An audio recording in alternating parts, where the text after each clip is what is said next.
High Mithi, সবাইকে বলো high. আজকে আমি আর মিঠি চলে এসেছি আপনার সঙ্গে ছোট্ট একটা সাবজেক্ট, ছোট্ট একটা বিষয়কে ডিসকাস করার জন্য। যারা আমরা ঘরে পাপ্পি রাখি, যারা আমরা ভালোবাসি পাপ্পিকে, ডগ ক্যারি করি, ডগ রাখি, তারা আমরা প্রত্যেকেই একটা ছোট্ট প্রবলেমকে ফেস করি। সেটা খুব কমন প্রবলেম, সেটা হচ্ছে গায়ের পোকা, বা যেটাকে আমরা বলে থাকি টিক্স বলে। আপনি যত ভালোভাবেই আপনি আপনার পাপ্পিকে রাখুন না কেন, আপনার পাপ্পির গায়ে টিক্স হবে, পোকা হবে, এটা কনফার্ম, আজ নয় কাল হবে। বিকজ টিক্স আপনার ঘরে থাকলেও হয়, এদের গায়ের যে স্মেলটা থাকে, সেই স্মেলের আকর্ষণে বাইরে থেকে টিক্স ঘর ঢুকে যায়। তো কথা হচ্ছে যে আমি আমার পাপ্পিকে কীভাবে সিকিউর রাখবো। তো দেখুন, আমি আজকে আপনাকে একটা পার্টিকুলার মেডিসিন সম্বন্ধে ডিসক্রাইব করছি। আপনি চাইলে আপনার পার্সোনাল ডক্টরের সঙ্গে কনসাল্ট করতে পারেন, তারা যে সমস্ত আপনাকে প্রেসক্রাইব করবে সেটাকে ফলো করতে পারেন। আমি পার্সোনালি যে ডক্টরের সঙ্গে কনসাল্ট করেছি, তিনি আমাকে যে মেডিসিনটা প্রেসক্রাইব করেছে, আজকে আপনি সেই মেডিসিনটা সম্বন্ধে ডিসক্রাইব করবো আপনার সঙ্গে। তার নাম হচ্ছে ফিপ্রোফোর্ট প্লাস। এটা একটা খুব ভালো মেডিসিন, আপ টু 10 কেজি পর্যন্ত এটাকে আপনি ইউজ করতে পারবেন। মানে আপনার পাপ্পির ওয়েট 10 কেজি পর্যন্ত আপনি এটাকে পারবেন তাকে ব্যবহার করাতে। তো এটা হচ্ছে খুব ইজি প্রসেস। আমি আপনাকে বলে দিচ্ছি যে কীভাবে এটাকে আপনাকে প্রসেসটা অ্যাপ্লাই করতে হবে। সেটা হচ্ছে যে আপনি ফার্স্টে পাপ্পিকে স্নান করে নিন। স্নান যেদিনকে করাবেন সেদিনকে এটাকে অ্যাপ্লাই করতে পারবেন না। এটা একটা লিকুইড রয়েছে, আপনাকে গায়ে দিতে হবে। কীভাবে দিতে হবে সেটা আমি আপনাকে বলে দিচ্ছি। প্রথমে আপনি একে ভালোভাবে শ্যাম্পু করে স্নান করে নিন।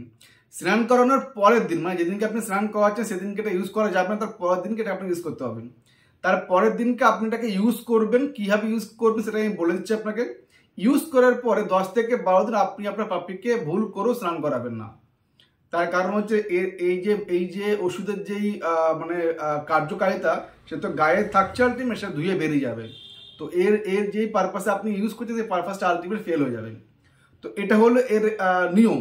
এবারে একে মানে মেডিসিনটা অ্যাপ্লাই করে, এই যে লিকুইডটা অ্যাপ্লাই করার প্রসেসটা হচ্ছে এটা। আমি আপনাকে ক্লোজ শট দেখিয়ে দিচ্ছি।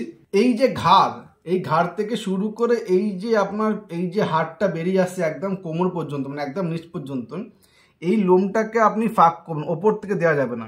এই লোমটাকে ফাঁক করবেন, ফাঁক করে পরে এই যে স্কিন দেখা যাচ্ছে, এই স্কিনে আপনি ড্রপ করবেন।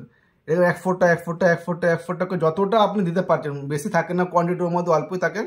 তো এখান থেকে এতটা পর্যন্ত আপনি যতটা পসিবল হোক আপনি এটা কভার করবেন, দিয়ে আপনি এটাকে ছেড়ে দিন। আপনাকে মাথায় রাখতে হবে আপনি কিন্তু এই লোমের মধ্যে দেবেন না, তার কারণ লোমের মধ্যে দিয়ে কোনো লাভ আপনি পাবেন না কিছু। আপনাকে লোমটাকে ফাঁক করে একটু কেয়ারফুলি আপনাকে দিতে হবে স্কিনের মধ্যে। প্রপার যদি স্কিনে পায় সেটা আপনাকে নোটিস করতে হবে। তো আপনি এইভাবে এই মেডিসিনটাকে অ্যাপ্লাই করতে পারেন। তো আশা করি আমি আপনাকে বোঝাতে পারলাম ফিপ্রোফোর্ট প্লাস সম্বন্ধে। যদি আপনাদের আরও বেশি কিছু জানতে চান আপনি এ সম্বন্ধে, তাহলে আপনি গুগল করতে পারেন বা আপনি আপনার পার্সোনাল ডক্টরের সঙ্গে কনসাল্ট করতে পারেন। তিনি আপনাকে ভালোভাবে আরও সাজেশন করতে পারবেন। যদি আপনার আরও অন্য কোনো ভিডিওর প্রয়োজন পড়ে পাপ্পি রিলেটেড, তাহলে আপনি আমাকে কমেন্ট করতে পারেন, আমি আপনাকে সেই রিলেটেড ভিডিও বানিয়ে দেবো। যদি আপনাদের ভিডিওটা ভালো লেগে থাকে তাহলে প্লিজ লাইক করবেন, শেয়ার করবেন, কমেন্ট করবেন। আর যদি আপনারা চ্যানেলটাকে সাবস্ক্রাইব না করে থাকেন তাহলে প্লিজ সাবস্ক্রাইব করবেন। থ্যাংক ইউ সো মাচ সঙ্গে থাকার জন্য। টাটা।